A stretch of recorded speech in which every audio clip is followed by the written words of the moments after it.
Hi, I'm Georgette Ramponi with Expert Village.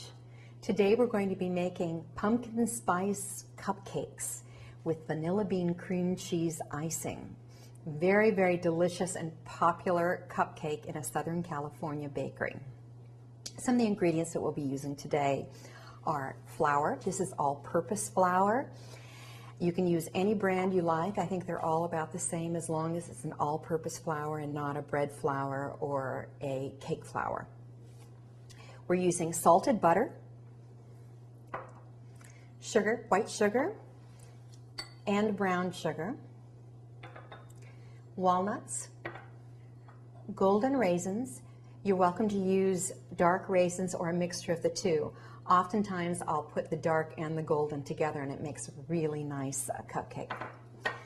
I have a mixture of baking powder and baking soda here, salt,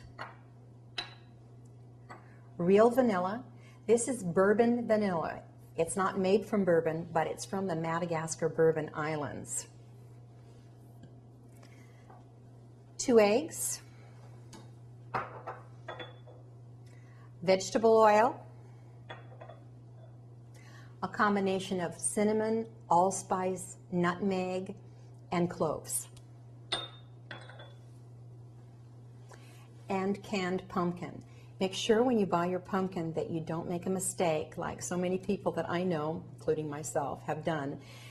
Don't get the one that has the pumpkin spice spices already in it. You want just the plain pumpkin. And my secret ingredient is club soda. This makes the cupcake very light and fluffy and airy. It's a good trick when you're making any kind of cupcake that or cake that calls for water as a liquid. If you substitute club soda, you'll have a lighter version of it. Let's begin.